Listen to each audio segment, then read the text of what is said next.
ఆయన్ని బూతులు తిడతాకే నాకు మంత్రి పదవి ఇచ్చారంట. నేను పవన్ కళ్యాణ్ గారిని. నేను చంద్రబాబు నాయుడు గారికి, బొంకుమాటల నాయుడు గారికి సవాల్ విసురుతున్నాను. ఏ రోజన్నా నేను చంద్రబాబు నాయుడు గారి గురించి లేదా పవన్ కళ్యాణ్ గారి గురించి అసభ్య పదజాలంతో నేను ఎప్పుడన్నా మాట్లాడానా?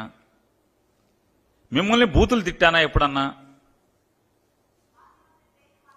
నేను మిమ్మల్ని మీ ఇద్దరిని ఎప్పుడన్నా బూతులు తిట్టానా? అసభ్య పదజాలంతో నేను ఎప్పుడన్నా మాట్లాడానా? మీరేమో జగన్మోహన్ రెడ్డి గారిని,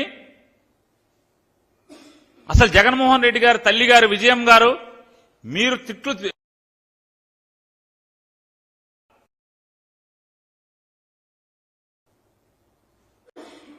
పచ్చిగా మాట్లాడతారు. మీరు ఎంత మాట పడితే అంత మాట మాట్లాడతారు జగన్మోహన్ రెడ్డి గారిని. జగన్మోహన్ రెడ్డి గారి పార్టీ జెండా మోసేవాడిగా, ఆ పార్టీ శాసనసభ్యుడిగా, తన సహచర మంత్రిగా మీకు కౌంటర్ చేయకూడదు. మిమ్మల్ని ఎదురు ప్రశ్నించకూడదు. మీకు నీతులు చెప్పకూడదు. ఎందుకయ్యా పొలంలో మర్రి చెట్టుకి తాడి చెట్టుకి వయసు వస్తుంది? కనీసం 10 మందికి ఎవడికోడికి ఏదో ఒకటి ఉపయోగపడుతుంది మనుషులకి. కనీసం ఇంత వయసు వచ్చి ఈ రకంగా మాట్లాడటం కరెక్టేనా అని మిమ్మల్ని ప్రశ్నిస్తే నేను నీతులు నానిని, మిమ్మల్ని బూతులు మాట్లాడతాను. ఏం బూతు మాట్లాడాను ఏ రోజన్నా? చంద్రబాబు నాయుడు గారు మిమ్మల్ని, పవన్ కళ్యాణ్ గారు నేనేం బూతులు మాట్లాడాను? మిమ్మల్ని ఏం బూతులు మాట్లాడాను? ఇంకా మీ వయసుకి తగ్గట్టు ప్రవర్తించకుండా 75 ఏళ్ల వయసు వచ్చి 14 ఏళ్ల ముఖ్యమంత్రి అని చెప్పుకునేటువంటి మీరు ఎంత కిరాతకంగా నా కుమారుడు పేర్ని కృష్ణమూర్తిని మీరు ఎంత దిగజారి మాట్లాడుతున్నారు. నా కొడుకు గంజాయి అమ్ముతాడా? ఇంతకన్నా ఎందుకు వయసు అనేది? ఈ వయసు, ఆ వయసు ఒంటి మీద వయసుకి తగ్గ మాట్లాయి. మరి ప్రజాసేవ చేయాలనేటువంటి ఆకాంక్షతో, బలమైన ఆకాంక్షతో రాజకీయాలకి అడుగుపెట్టి 4 సంవత్సరాలు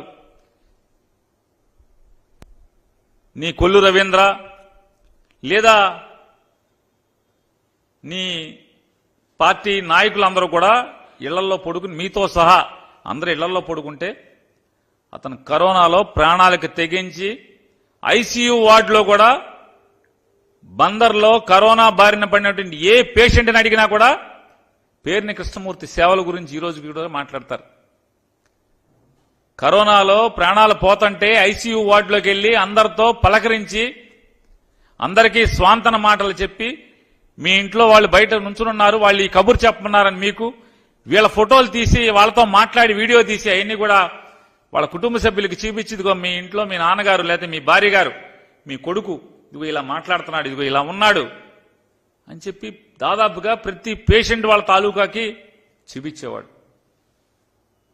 డాక్టర్లతో సమానంగా లోపల వార్డులో ప్రాణాలకు తెగించి తిరిగాడు. బెడ్లు కావాలంటే బెడ్లు అందించడం, ఎప్పుడు 24 గంటలు అదే పనిలో ఉంటే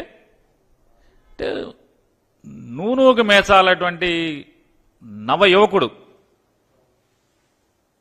మొదటిసారి రాజకీయాల్లో పోటీ చేస్తుంటే ప్రజలు గుర్తిస్తే